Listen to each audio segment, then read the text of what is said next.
With so much insanity happening at Hallis Hall, I don't know how the Chicago Bears are supposed to get ready for the Kansas City Chiefs on Sunday, the defending Super Bowl champions, but we're going to get you ready for that matchup with our friends from Locked On Chiefs on today's Crossover Thursday podcast. You are Locked On Bears, your daily Chicago Bears podcast. Part of the Locked On Podcast Network, your team every day.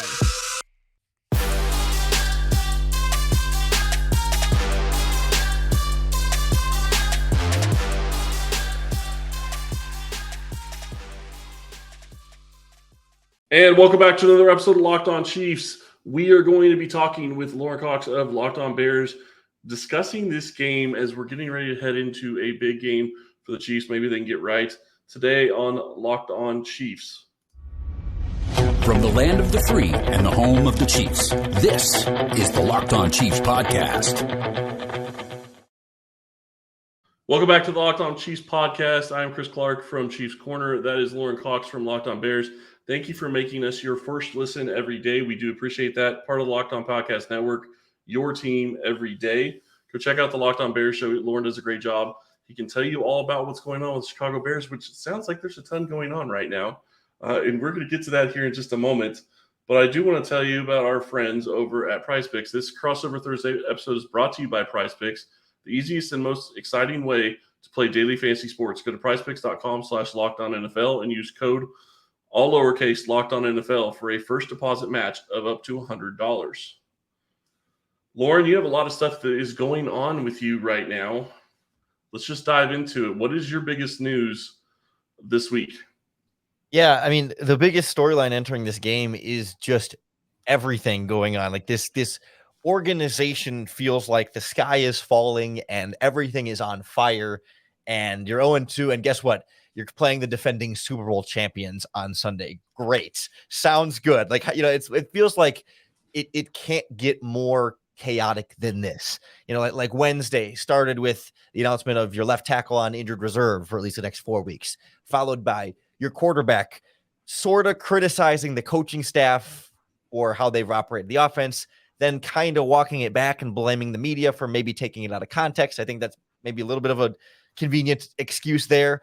Then some really disturbing rumors about the defensive coordinator and why he's been away from the team, followed by a formal resignation of said defensive coordinator and some denial by the team of some of the rumors involved with his resignation. So now you're down a left tackle, you're down a coordinator, your quarterback and offensive coaching staff aren't feuding per se, but there's some public weirdness there. And all of a sudden it's like, how can you be focused at all on trying to play a game on Sunday against the Chiefs? Like that, the big storyline is, can the Bears band together through what seems like a crazy amount of just adversity and distraction going on around this team to actually play a decent game when we haven't even seen them been able to do that this season without the quarterback stuff and the injuries to the offensive line and the defensive coordinator resignation? Like it's just, it seems like impossible circumstances to be successful this week.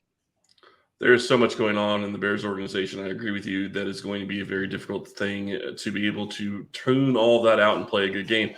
And you're right. I have to say, I was very surprised by Justin Fields' comments. You don't ever really talk about your teammates. You don't really ever talk about your coaches. As a QB, you're supposed to be the one taking the blame and saying, I have to play better. And whether that's right or wrong, that's how you're supposed to play the position, and that's how you're supposed to show that you're a leader. So for him to come out and say what he did, I think that's very, very interesting and shows that there's probably a little bit more going on there than everybody knows about. Yeah, I think for Justin, it wasn't that it was taken out of context, but I don't think he realized the way it sounded when it came out of his mouth. Like, I don't think he never sat down and intended to say, okay, I'm going to set fire to my coaching staff here and throw them. But, you know, he was like trying to give us like a genuine moment of like honesty and opening up a little bit. It's like, yeah, he's never denied that he's been struggling too, but you know, he said he's just thinking a little bit too much out there. And it feels like, you know, the coaches try and tell you so much. They try and give you so much information and try and help you grow and stay in the pocket. He said sometimes it just becomes too much information and like too much coaching, and I need to just play fast and loose. And so when he says the exact phrase like, well, why are you so stiff? Well, it's kind of coaching. That sounds like, well, I'm calling out my coaching staff. And he kind of is, but not in like a mean way, but just in a, like a, yeah, we need to change some things up offensively. And the Bears have kind of been clear about that too. Like, yeah, they haven't, like, if he hasn't been playing well, then that means they're not coaching up well enough. So it does feel like generally everyone in the organization, like coach and quarterback, are on the same page. It's just sort of the way it's been presented publicly to the media and the way that can kind of be taken out of context, and the way it was delivered, maybe not perfect. Well, and with everything else going on, none of it really sits right. I mean, you lose your starting left tackle, and you're already going up against a defensive line that's been playing pretty well over the past couple of weeks. And really, if we flip over to the Chiefs side, I think the biggest story of Kansas City right now is still that they're 1-1. And what I mean by that is they didn't play well week 1. They didn't really play great week 2. Their offense did not win them the game against either. I mean, obviously they lost the first week, but they didn't win the game against the Jaguars either. They left points on the board. They couldn't get out of their own way at times with penalties and turnovers. And to hold Jacksonville to 3 field goals was fantastic. I think their defense is playing out of their minds right now, and I'm very impressed with what I've seen there. But offensively, it's too sloppy. And you would say that we've seen this before from Kansas City, and we have. So I feel confident that they'll get it taken care of. But until they get to a point where they're actually all on the same page, running the routes right, not committing penalties that just kill drives, they had 5 third downs that were like 3rd and 14 or more. 3 of them were 3rd and 19 or more. I mean, you can't win like that. And even with Patrick Mahomes, you can't consistently think you're going to get a first down in that scenario. And when you do that, that just makes it even harder. Turning the ball over 3 times against the Jaguars really didn't help. They're lucky they only gave up 9 points. The defense, like I said, played fantastic. But Kansas City's offense has got to get it figured out. And I hate saying this right now, but I'm kind of hoping that this week is a get-right game for them. Yeah, though it feels like just what the doctor ordered, right? Like it's funny as I heard you describe the problems with the Chiefs offense. A lot of similarities to what the Bears are dealing with offensively too. It's penalties, putting yourself in really long down and distance situations, and then some turnovers, and also like receivers running the wrong routes or not running routes to the right place and getting play calls mixed up. Like, yeah, that's kind of what they're dealing with in Chicago. Just the difference is Patrick Mahomes and Travis Kelce as the level of talent there, as opposed to, Justin Fields struggling and a lot of the rest of the Bears offense struggling there too. So this Bears defense has also had quite a few holes in there, some miscommunication, a lot of new starters this year trying to get on the same page. And a lot of Bears fans are pretty worried for a big blowout here, that this will be the time when Mahomes and company gets everything straightened out, and you Chiefs fans can leave this game feeling like, all right, back on track, proper trajectory towards the playoffs and maybe the Super Bowl. Well, and, a couple of weeks ago, I would have told you that would be really important going into a Jets game, but that seems to be a game that's also going to be a little bit different than what we ever expected with the injury to Aaron Rodgers. So it's going to be interesting to watch what Kansas City is able to do this week. Travis Kelce coming back from the injury is great, but he's still not playing anywhere close to 100%, and I don't know that he's probably even at 80%. He just doesn't have the same movement. So until he gets back closer to healthy, he's going to have a little bit of issues with different things, and he's probably going to show frustration on the field, hoping that doesn't come out against the Bears on Sunday. Yeah, I have a feeling he'll have some of his runs. I know we'll get into it a little bit here, important players and matchups, and that's a guy who's going to be a big part of the Chiefs, ultimately, I think, moving towards a victory here. Well, and there's so much more to talk about. We're going to talk about the matchups. We're going to talk about what would it take for the Bears to win, what would it take for the Chiefs to win, and a little bit later, obviously, we will get into predictions, who we think is going to win this game. But first, a word from our sponsors. PrizePicks is the better way to do daily fantasy sports. With PrizePicks, they put you in complete control. It's just you versus the house. Unlike other daily fantasy where, okay, you're putting your lineup together and you got to beat the 1,000 other people that also put their lineup together to hope you're the 1 in 1,000 to win the big payout. PrizePicks is just you versus the projections available. So it's up to you and your football knowledge to pick correctly. You have to pick 2 to 6 players and whether they'll perform above or below their PrizePicks projection. We're talking passing yards, rushing yards, receiving yards, and how they'll do in each individual game. And if you get your picks right, you can win some serious money. And it's a great way to have some stakes in some games that aren't just your Bears or your Chiefs every week. But if you're watching one of the other games and you need a player to go above or below their PrizePicks projection, you care just a little bit more and have more reason to tune in. Now is the time to try it out for yourself. Head on over to prizepicks.com/LockedOnNFL and use our promo code LockedOnNFL for a first deposit match up to $100. That's promo code LockedOnNFL at prizepicks.com/LockedOnNFL for a first deposit match up to $100. PrizePicks, daily fantasy sports made easy. This Crossover Thursday podcast is also brought to you by our friends at Jase Medical, the makers of the Jase case. The Jase case contains 5 life-saving antibiotics for emergency use. It's very simple. You fill out an online form, and in some cases, jump on a quick call with one of their board-certified physicians, and they will send you antibiotics so you are ready for any situation. Sometimes when you're really not feeling well, when you're sick, you don't want to have to then go to the doctor, then go through the exam, then go to the pharmacy, then pick up the medication just to start feeling better. When you got the Jase case on hand, you're already ready to go, especially as we've seen some supply chain issues, some places having shortages of certain antibiotics. Jase case is there, so you are always prepared. You don't want to get caught without your Jase case. Everyone should be empowered to care for themselves and their loved ones during the unexpected. You can save more than $360 by getting these life-saving antibiotics with Jase Medical. Plus, you're going to get an additional $20 off your order if you use our promo code LOCKEDON at checkout on jasemedical.com. That's JASE medical.com, promo code LOCKEDON. There's so much to talk about in this game. Matchups are the biggest thing. What is your biggest matchup for this game? For me, I'm scared of any of the big Kansas City Chiefs weapons and playmakers. I mean, I know like offensively, but I mean like the big names, right? The Travis Kelce's of the world, the Patrick Mahomes. But to me, I think I'm most scared for this game of Chris Jones now that he's back for the Kansas City Chiefs defensive line. The interior of the Bears O-line has been a big problem this year. And obviously now the injury at left tackle makes the tackle position that much more vulnerable. But I'm still mostly scared of that pressure like right up the middle on Justin Fields. Like, not to take anything away from, George Karlaftis and some of the edge pressure that they've been able to get for the Chiefs, but it's Chris Jones at the middle versus, Lucas Patrick at center, or really either of the guard situations right now. We still have some questions, but the 2 veterans at guards, you hope can kind of figure it out. But the centers, he's their backup center anyway, and hasn't been very good. The communication has not been good. Passing off stunts has not been good, getting the right depth. And I just feel like Chris Jones can have his way up the middle of this. It's a lot easier for Justin Fields to flush out of the pocket when it's the edge rusher coming around the side. He can get a head of steam behind him and take off sideways, or like horizontally. But when it's Chris Jones coming right down the middle, that is so much more difficult and so much more disruptive to Fields' footwork, to Fields trying to read the field downfield, which he's also struggled with this season.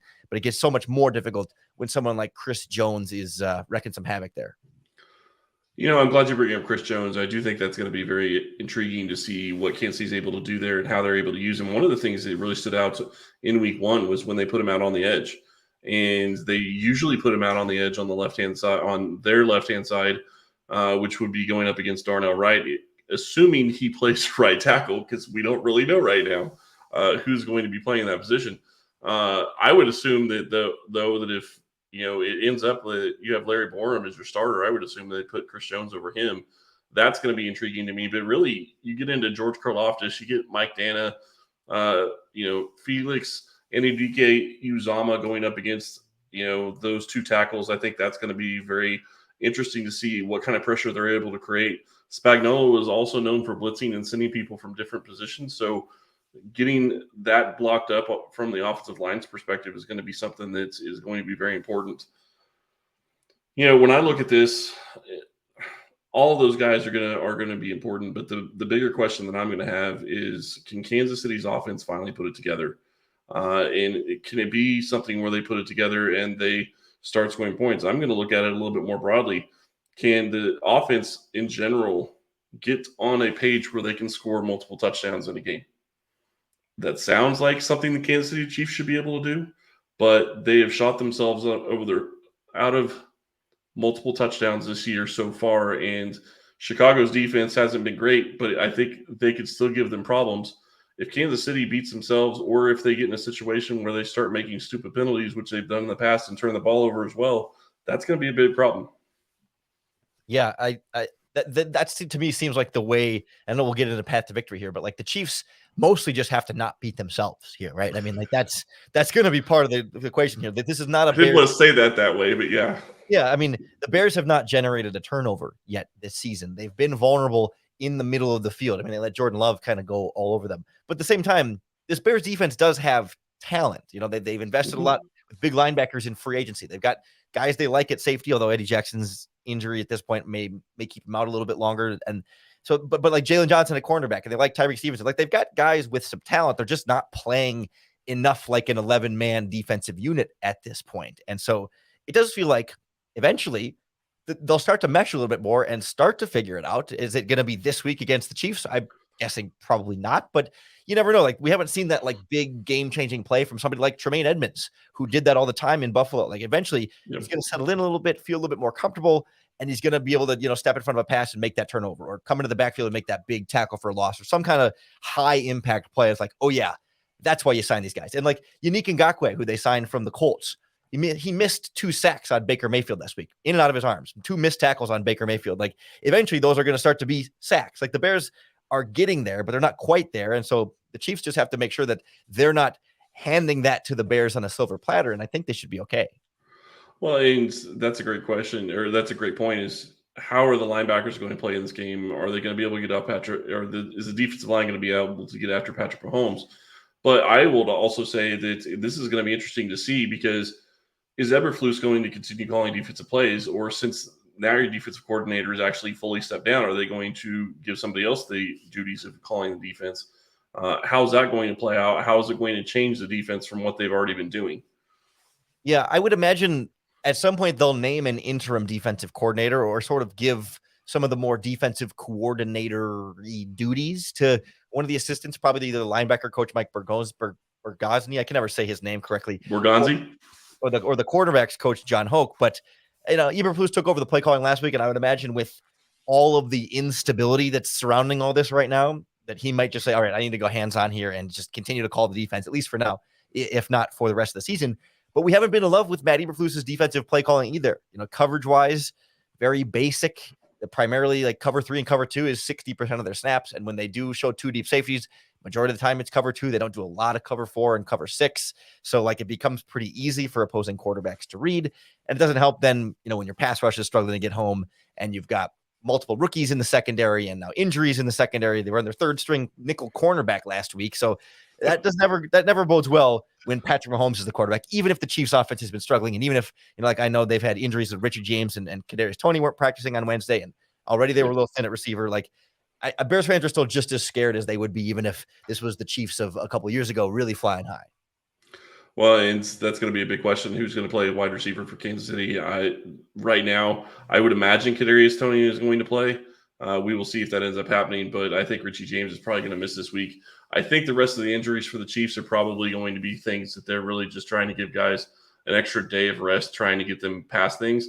Nick Bolton and Willie Gay both were on the injury report, did not practice, but they both actually got injured during the game and were able to go back in and play. So I would expect that they'll be available this week on defense. So we'll see how that goes. Yeah, I think that's going to go a long way for trying to find those matchups that the Chiefs can win and start to get things back on track for them. And I think, for the Bears, the more help they can get from Kansas City missing guys in action and trying to put new players out there and make them work, the more the Bears can find some stability of their own and try and find some miracle way to come away with a win. Well, and we're going to talk about that here a little bit more in just a second. To talk about what it would take for the Bears to get a win in this game, what it would take for the Chiefs to get a win. And a little bit later, obviously, we're going to give you our predictions as who's going to win this game and maybe even score predictions. But I want to tell you about our friends over at Bird Dogs. If you haven't checked out Bird Dogs yet, you absolutely need to. They are fantastic. Bird Dogs make you look good. Bird Dogs stretch khaki shorts are designed to fit slimmer through the thigh and leg, giving you a truly sculpted look. Bird Dog shorts do the exact same thing as Lululemon, but they fit way better. Bird Dogs uses anti-stink, sweat wicking fabric that keeps you cool and dry all day. Bird Dogs are functional for any occasion, whether it's golf, evening out, pool, workout, whatever you want to really do. Check out Bird Dogs. This product is fantastic. Go to birddogs.com/LockedOnNFL or enter promo code LockedOnNFL at checkout for a free Bird Dogs water bottle with your order. That's birddogs.com/LockedOnNFL for a free water bottle at checkout. You won't want to take your Bird Dogs off. We promise you.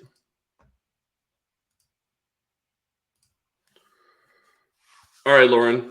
So much to talk about when we get into what it would take for each team to win. Go ahead, let us know. What do you think it would take for the Bears to get a win in this scenario or in this game?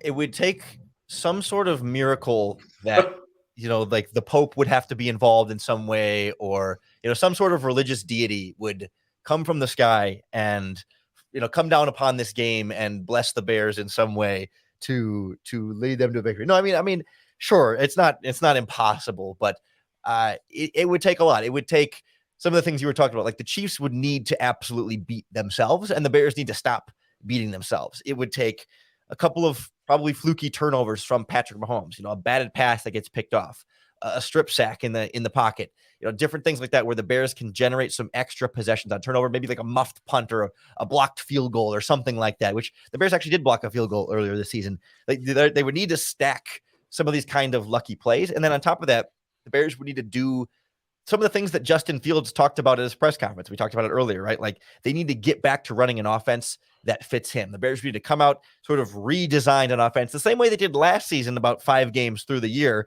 where they said, screw it, quarterback running game, we're going to that. We're going to roll out the pocket a little bit more, simplify things, not try and make him a pocket passer, and open some things up. And if all of a sudden, like everything can start clicking on the Bears offense with a new scheme, maybe the defense can settle in a little bit more, maybe the stabilizing voice of Matt Eberflus somehow makes it click for them, and maybe there's somehow some addition by subtraction when you lose your defensive coordinator. I mean, I don't think he was doing a specifically bad job on the field, but if all those things can come together, that would be the upset of the week and maybe the upset of the season, given everything that the Bears have going on around this organization, in order for this team to have a victory there. And I imagine, though, then on the flip side, the path to victory for the Chiefs is much simpler and in theory much easier.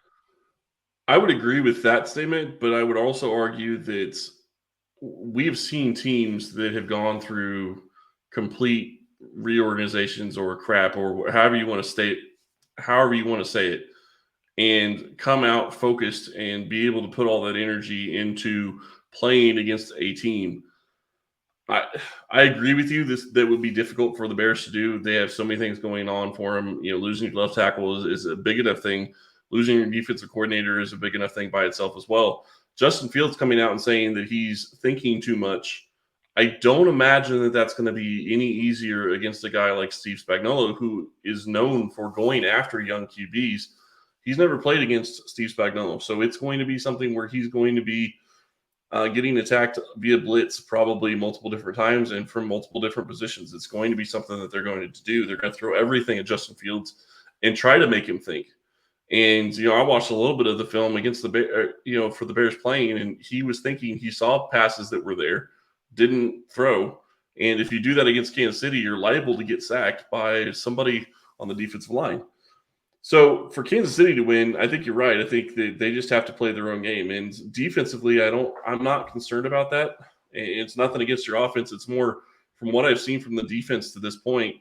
They know what they're doing. They are all on the same page, and they're all going in the same direction, which is something that I never thought I'd say for Chiefs defense early in the season. But they've got something there this season that they've never had. So that's going to be exciting to see. But when it comes to the offense, it's just a question of, can you be in the place you're supposed to be? And I hate being a broken record, but it's, one of the best examples of this is week 1, where you have Richie James crossing Tony's face as he's trying to catch the ball. The spacing was wrong. He ran the route too deep. If you keep doing those types of things and you get out of position in that type of scenario, when Andy Reid's offense is all about spreading people out and opening up the field, that makes it so much harder on yourself than it has to be. Don't make mental mistakes. You can handle a couple of penalties, but they had almost 10 penalties against the Jaguars. They had 3 turnovers against the Jaguars.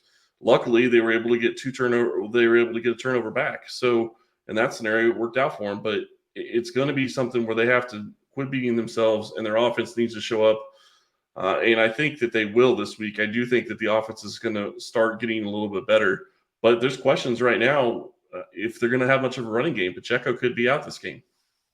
Yeah, I'm glad you brought up the point about Steve Spagnuolo and Fields in the blitz there, because I think that's going to be really critical in this game. That, like last week against the Buccaneers, another blitz-heavy defense that Fields faced with Todd Bowles, and the Bears were surprisingly good at picking it up and preparing for it and responding for it. Like Fields' sacks in that game, I think he was sacked 4 times in the first half, and 3 of them were just him holding onto the ball too long. Like, yes, the blitz ends up getting home, but like he he stood there and held it and waited for it. And He thought too much.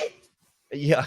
And for the most part, like when they blitz, it's forced Fields to like be more decisive because it's like he snaps it as soon as he recognizes that it's a blitz. He knows, like, it forces him to speed up his internal clock a little bit more, and he seemed to be a little bit more effective overall. I mean, you can kind of debate how much more effective, but like when the blitz was coming, he would just like snap. All right, I gotta throw it. It's going here, as opposed to like, okay, snap, drop back, going through my full progression, taking my time, and then all of a sudden, sack comes and gets me because I'm waiting for this play to develop. So there's almost this reverse effect where if the look isn't confusing enough and the blitz is just coming, he can have a good response to it. But to the Bears' credit, like they were able to pick that up a little bit better against the Buccaneers.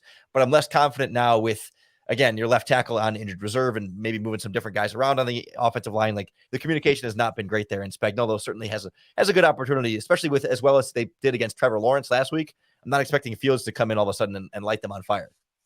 Well, and you make a great point. I mean, he did play well against the blitz, but the one thing that Spags has always done is he seems to catch young QBs in blitzes where they don't see it coming. So that's really where I think he makes his hay against young QBs and throwing things at them that they've never seen, and they're going to be sending a safety that doesn't look like he would ever be the one that's blitzing, but they're going to send a safety and they're probably going to drop a defensive tackle in the pass coverage. I've seen it so many times; it's annoying. Because you sit there and you're like, you don't want that guy out, but that's what they do. So it'll be interesting to watch. I'm really intrigued to see what the defense is going to do. It's always fun to see Spagnuolo's defense go up against a young QB because you really get an idea of what that QB has. Yeah, I think you're 100% right on board there. What's your score prediction for this game then? I think we both think the Chiefs are going to win. It's just a question of by how much. If this would have been before week one, I probably would have gone higher. Right now, with the way the offense has been playing, I'm going to say 27-13 Chiefs. Yeah, I was coming around a similar range. The first score I thought was 31-13 because I think the Chiefs will get a little bit more going. But I don't know. I also feel like there's a chance the Bears find a little bit more offensively. Like, again, no way the Bears win this football game, but can they get things going? I'll stick with 31-13. That was my original feeling there. I mean, heck, they gave up 38 to Jordan Love and the Packers. I think Patrick Mahomes can, in theory, get some things going a little bit more there. But, to your point, like sloppiness is going to go a long way here. And the team that can beat themselves less in this game will certainly find themselves with a much easier time. I still think the Bears need a little bit more than just not beating themselves. And if the Chiefs get out of their own way, I think they'll be right back on track where they need to go. Well, and the one thing I will say, and another reason I'm not going higher is because Kansas City tends to, if they get up early, like say they go up 21-7 or 21-10 even, they'll coast in the second half and they will just settle for field goals. They won't really try very hard on offense, and it's something that ticks me off to no end because that's how you risk losing games to teams that you probably shouldn't lose to. And that would be a concern that I would have going up against the Bears because you're absolutely right. If the Chiefs play, it doesn't matter how they play in the first half. If they come out and blow it in the second half and throw a pick six or fumble the ball and have it return for a touchdown, Bears are in the game and it's a completely different ballgame.